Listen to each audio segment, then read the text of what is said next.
మీ business ఏదైనా మీ ఊర్లో promotion చేయాలంటే అది సుమన్ టీవీతోనే సాధ్యం. ఇప్పుడే సంప్రదించండి. నమస్తే, welcome to Suman TV. Vontimitta ఏకశిలా నగరం కోదండ రామస్వామి ఆలయంలో ఉన్నాము. 1000 సంవత్సరాల ఈ ఆలయం విశిష్టత ఏంటి అని చెప్పి ఇక్కడ ప్రతి ఒక్క భక్తులు కూడా చాలా నిష్ఠగా వచ్చి పూజలు చేయడం జరుగుతుంది. ఇక్కడ కొంతమంది భక్తులతో మాట్లాడదాం, అర్చకులతో మాట్లాడదాం.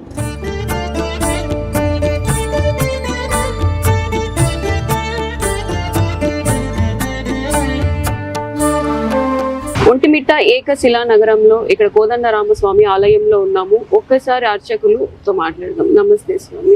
నమస్కారం. మీ పేరు స్వామి? శ్రావణ్ కుమార్ అర్చకులము. చెప్పండి స్వామి, ఇప్పుడు శ్రీరామనవమి వస్తుంది, కళ్యాణోత్సవాలు, ఇక్కడ మాడవీధుల్లో చెక్క భజనలు, కోలాటాలు చాలా అంగరంగ వైభవంగా జరుగుతుంది. ఒకసారి దీని గురించి వివరిస్తారా? శ్రీ కోదండ రామస్వామి దేవస్థానము, ఒంటిమిట్ట తిరుమల తిరుపతి దేవస్థానము, తిరుమల తిరుపతి దేవస్థాన ఆధ్వర్యంలో స్వామివారి వార్షిక బ్రహ్మోత్సవాలు అంగరంగ వైభవంగా రేపు ప్రారంభం కానున్నాయి. దానిలో భాగంగా రేపు సాయంత్రం 6 గంటలకు అంకురార్పణతో స్వామివారి యొక్క వార్షిక బ్రహ్మోత్సవాలు ప్రారంభమవుతాయి. దానిలో భాగంగా 17వ తారీఖున శ్రీరామ నవమి రోజున స్వామివారి యొక్క బ్రహ్మోత్సవాల్లో భాగంగా మొదటి రోజున ధ్వజారోహంతో స్వామివారి వార్షిక బ్రహ్మోత్సవాలు మొదలయ్యి ఆ రోజు నుంచి సాయంకాలం నుండి వాహన సేవలు ప్రారంభమవుతాయి. మొదటిగా శేషవాహనము, 2వ రోజున హంసవాహనము, 3వ రోజున సింహవాహనము, 4వ రోజున హనుమంత వాహనము, 5వ రోజున గరుడ వాహనము, 6వ రోజున స్వామివారికి అత్యంత వైభవపేతంగా స్వామివారి యొక్క కళ్యాణ మహోత్సవము అంగరంగ వైభవంగా సాయంకాలమున 6:30 నుంచి 8:30 వరకు స్వామివారి యొక్క కళ్యాణ మహోత్సవం జరుగుతుంది. మనకు యావత్తు దేశమంతా ప్రపంచమంతా 9వ రోజున కళ్యాణోత్సవం జరుగుతుంటుంది అన్న దేవాలయాల్లో. ఇక్కడ విశేషంగా స్వామివారికి పౌర్ణమికి ముందు రోజున చతుర్దశన స్వామివారికి కళ్యాణోత్సవం జరుగుతుంది. అలా ఎందుకంటే మనకు త్రేతాయుగంలో రాముల వారి యొక్క జననం జరిగినప్పుడు సకల ముక్కోటి దేవతలందరూ ఆయన జననాన్ని చూస్తారు. ఒక చంద్రుడు మాత్రం చూడలేక బాధపడుతుంటే రాముల వారికి వరం ఇస్తారు. ఆ వరం మేరకే రాముల వారి పక్కనే చంద్రుడు పెట్టుకొని రామచంద్రుడిగా పేరొందాడు. తదుపరి రాముల వారి కళ్యాణం కూడా త్రేతాయుగంలో అది కూడా ఉదయాన్నే జరిగిందని, దానికోసం కూడా చంద్రుడు బాధపడ్డాడని, అందుకోసమని స్వామివారు మరొక వరం ఇచ్చారని ఆ వరం మేరకి ఈ యొక్క ఒంటిమిట్ట ఏకశిలా నగరంలో చంద్రుడి యొక్క సమక్షంలో రాత్రివేళ యందు స్వామి యొక్క కళ్యాణోత్సవం జరుగుతుంది.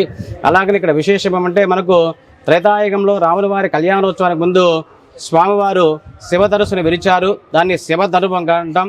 ఆ యొక్క ఉత్సవం మనకు ఒంటిమిట్టలో జరుగుతుంది. ఉదయాన్నే కళ్యాణోత్సవం రోజున ఉదయాన్నే శివ ధనుర్భంగ ఉత్సవం జరిపి సాయంత్రం ఎదుర్కోలు జరిపి స్వామివారి యొక్క కళ్యాణ మహోత్సవము అత్యంత వైభవపేతంగా పాంచరాత్ర ఆగమ శాస్త్ర ప్రకారంగా జరుగుతుంది. తదుపరి కళ్యాణోత్సవం మరుసటి రోజు నుంచి స్వామివారికి రథోత్సవము, తదుపరి అశ్వవాహన సేవ, తదుపరి చక్రస్నానము, తదుపరి పుష్పయాగంతో స్వామివారి వార్షిక బ్రహ్మోత్సవాలు ముగుస్తాయి. జై శ్రీరామ్. స్వామి చెప్పండి, ఇక్కడ అన్ని ఆలయాల్లో కూడా ఆంజనేయ స్వామి అనేది ఉంటాడు సీతారాముల పక్కన, కానీ ఈ గుడిలో లేరు. దీని గురించి ఒకటి చెప్తారా? త్రేతాయుగంలో స్వామివారి జననం జరిగినప్పుడు త్రేతాయుగంలో రాముల వారి ప్రాంతానికి వనవాసానికి వచ్చారు. ఈ యొక్క ప్రాంతంలో శృంగిక మహర్షి, మృకుండ మహర్షి ఋషులు యజ్ఞయాగాదులు చేస్తుండే వారి ప్రాంతంలో వారికి రాక్షసులు వచ్చి అడ్డుపడుతూ ఉంటే రాముల వారిని ప్రార్థిస్తే రాముల వారి ప్రాంతానికి వచ్చి యాగానంతా రక్షించి ఆ ఋషులకి స్వామి దర్శనమిస్తారు కోదండరామ అవతారంలో. అందువల్ల స్వామివారికి ఇక్కడ కోదండరామస్వామి పేరు.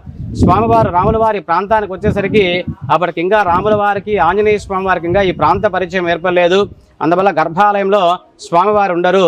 తదుపరి రాముల వారు ఇక్కడ ఉన్నారని తెలుసుకొని ఎదురుగా స్వామివారు రాముల వారి యొక్క పాదాలు కింద ఆంజనేయ స్వామి యొక్క శిరస్సు సమానంగా ఉంటుంది. స్వామివారి లోపల గర్భాలయం ఉండడు, స్వామివారికి ఎదురుగా కింద ఉంటారు ఆంజనేయ స్వామివారమ్మ.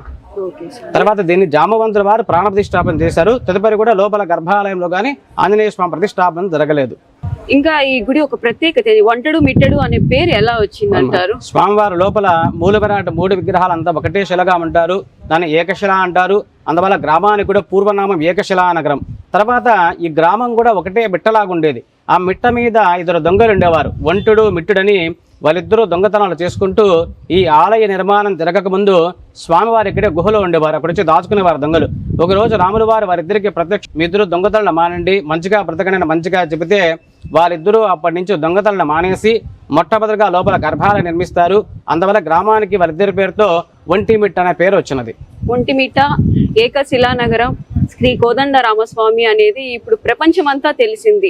ఇప్పుడు ఏంటి ఇంకా విశిష్టతలు ఏమైనా ఉన్నాయా ఈ ఆలయానికి సంబంధించి? స్వామివారికి చెప్పుకుంటే చాలా విశేషాలు ఉన్నాయమ్మా. తదుపరి మనకు ఇక్కడనే బెమ్మర పోతనామాత్తుల భాగవతం రచించారు.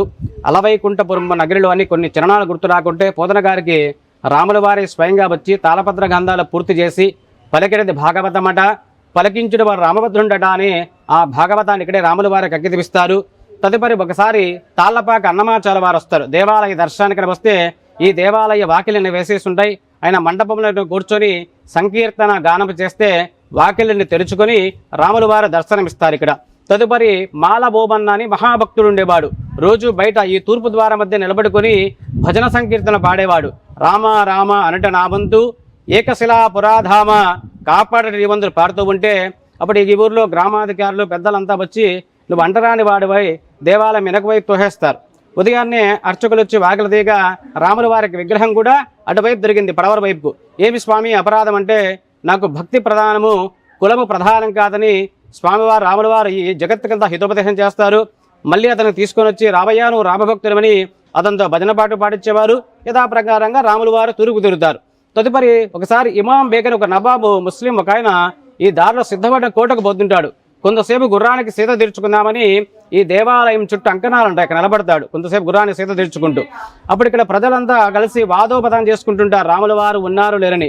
ఏమయ్యా మీ రాముల వారు పిలిస్తే పలుకుతారంటగా ఆ నవాబు ఆ యొక్క ప్రజలంతా చిత్తశుద్ధితో పిలిస్తే తప్పకుండా పలుకుతారనగా ఈ దేవాలయ ద్వారాలన్నీ వేసేసి గట్టిగా బయట తూర్పు ద్వారం నుంచి గట్టిగా రామ రామ రామ అంటే లోపల గర్భాలయం నుంచి ఓ ఓ అని శబ్దం వినబడిందని రాముల వారు ఉన్నారని గ్రహించి స్వామివారి అభిషేకానికి బాబదివిస్తారు. తర్వాత ఈ దేవాలయ పరిసర ప్రాంతాల్లో సీతారామ లక్ష్మణ ముగ్గురు సంచరిస్తూ ఉంటే సీతాదేవ అడుగుతుంది రాముల వారిని, స్వామి ఇక్కడ వన్యప్రాణులకు జంతుజాలములకు ఆహారము నీరు ఎలాడగా సీతాదేవికి దాహంగా ఉందని గ్రహించి రాముల వారు బాణమేస్తారు. అది రామతీర్థము. లక్ష్మణస్వామి బాణమేగా లక్ష్మణ తీర్థం అని 2 కొలలు ఏర్పడాయి ఇక్కడ. తర్వాత అయ్యలరాజు రామభద్రుడని అతను చిన్న పిల్లవాడికి ఉన్నప్పుడు వాళ్ళ తల్లిదండ్రులు బ్రహ్మోత్సవాలకు వస్తారు. బయటన్ని స్వామివారి ఉత్సవాలు చూస్తూ ఆలయం లోపలే పిల్లవాడిని మర్చిపోతారు. అది గమనించగా స్వామివారు వాకిలి వేసుకొని వచ్చేస్తారు గర్భాలయం. తర్వాత రాత్రంతా పిల్లవాడిని ఎదుగుతూ ఉంటూ మళ్ళీ ఉదయాన్నే స్వామి దర్శనార్థమే వెళ్తే ఆ పిల్లవాడు అంతరాలయంలో నిద్రిస్తుంటాడు. ఆ పిల్లవాడి చెక్కిలికంతా పాల గుర్తులుంటాయి. సీతాదేవి వచ్చి పాలిస్తుందన్నమాట. ఆ పిల్లవాడి పెద్దవాడై రామాభ్యుదయ కావ్య రచిస్తాడు. ఆయన అష్టదిగ్జాల కవి.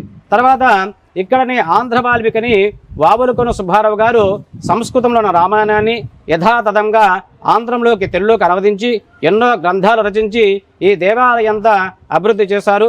టెంకాయ చిప్ప పట్టుకొని భిక్షాటన చేసి ఈ యొక్క కోదండరామ ఆలయాన్ని చాలా అభివృద్ధి చేశారు ఆయన. అందువల్ల ఆయనకు ఆంధ్ర వాల్మీకిని బిరుదు వచ్చింది.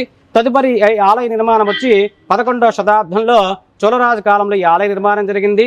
ఇది భద్రాచలం కంటే మనకు 600 సంవత్సరాల ముందు దేవాలయము, 2వ అయోధ్య. అలాగనే ఈ యొక్క దేవస్థానము తిరుమల తిరుపతి దేవస్థానం ఆధ్వర్యంలో అంగరంగ వైభవంగా స్వామి యొక్క వార్షిక బ్రహ్మోత్సవాలు, నిత్య కైంకర్యాలు, భక్తులకి అన్ని సౌకర్యాలు ఏర్పాటు చేస్తున్నారు. జై శ్రీరామ్. చాలా బాగా నమస్తే మేడం. నమస్తే. మీ పేరు? నా పేరు నందన. ఎక్కడి నుంచి మేము కడప నుంచి వచ్చాము. శ్రీరామనవమి సందర్భంగా ఈ గుడిని దర్శించుకుందామని వచ్చాము. ఇక్కడ ఏర్పాట్లను చాలా బాగా చేస్తున్నారు. మా ఫ్రెండ్స్ అందరం కలిసి వచ్చాము. శ్రీరాముని బాగా దర్శించుకున్నాము. ఇది ఎన్నోసారి మేడం రావడం? అంటే మేము ప్రతి సంవత్సరం వస్తుంటాము. ఎవ్రీ ఇయర్ వస్తాము. కాకపోతే శ్రీరామనవమి రోజు కాకపోయినా ఆ వారంలో ఎప్పుడో ఒక రోజు వచ్చి ఖచ్చితంగా వచ్చి దర్శించుకొని వెళ్తుంటాం అనమాట. ఎందుకంటే మాకు ఆ నమ్మకం అనమాట, శ్రీరాముని మీద ఉన్న నమ్మకంతో మేము ప్రతిసారి వచ్చి దర్శించుకొని పోతాము. అదే ఇది ఆల్మోస్ట్ ఆల్ ఒక 1000 సంవత్సరాల చరిత్ర ఏకశిలా విగ్రహం కాబట్టి ఈ కడప జిల్లా వాసులందరికీ ఈ దేవుడు అంటే బాగా నమ్మకం ఎక్కువ. కాబట్టి మేము ఖచ్చితంగా ప్రతి సంవత్సరం వచ్చి ఇక్కడ స్వామివారిని దర్శించుకొని ఆ తీర్థ ప్రసాదాలు స్వీకరించుకొని తీసుకొని వెళ్తాం. ఓకే మేడం, మీకు ముందుగా శ్రీరామనవమి శుభాకాంక్షలు. అప్పుడు మన ఆంధ్రప్రదేశ్ కి ఇదే కాబట్టి రామాలయ విగ్రహం అందరి గుడిని దర్శించుకొని స్వామివారి కృపకి పాత్రలు అవుతారని కోరుకుంటూ శ్రీరామనవమి శుభాకాంక్షలు. Thank you madam. నమస్తే అండి. నమస్తే మేడం. మీ పేరు? నా పేరు వినయ్ కుమార్. ఎక్కడి నుంచి వస్తున్నారు? మహబూబ్నగర్ జిల్లా నుంచి వస్తున్నాను మేడం. ఇప్పుడు సీతారామ ఇక్కడ ఆలయంకి వచ్చారు కదా, ఎలా ఉంది మీకు? Yeah, it's very. రెగ్యులర్ గా వస్తుంటారా? లేదు మేడం, మేము generally we are on the way to the trip of Tirupati.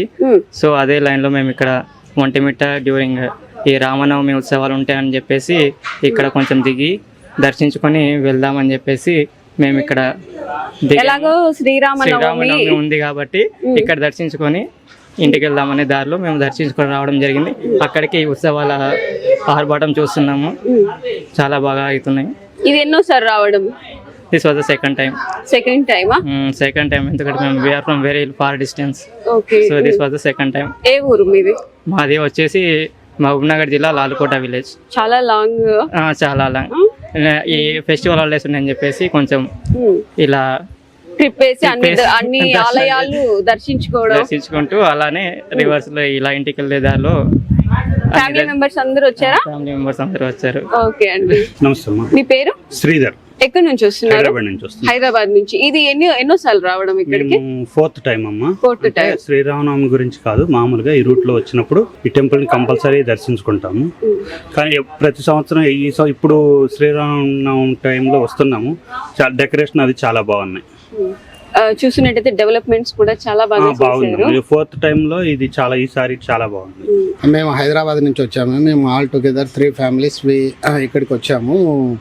On the వే తిరుమలకి వెళ్తూ ఇక్కడ ఒంటిమిట్ట అనే ఫేమస్ అని చెప్పారు, శ్రీ కోదండరామస్వామి టెంపుల్. మాది అన్నమయ్య డిస్టిక్. ఈ టెంపుల్ చాలా ఫేమస్ అని చెప్పారు. సో ఇదే ఫస్ట్ టైం మేము విజిట్ చేయడం. So after visiting this temple we feel very happy and the arrangements are decorations very good, excellent, nice. ఎలా ఉంది రాముల దర్శనం అంతా? చాలా బాగుందండి, ప్రశాంతంగా ఉంది, బాగా ఫ్రీగా చేసుకున్నాము.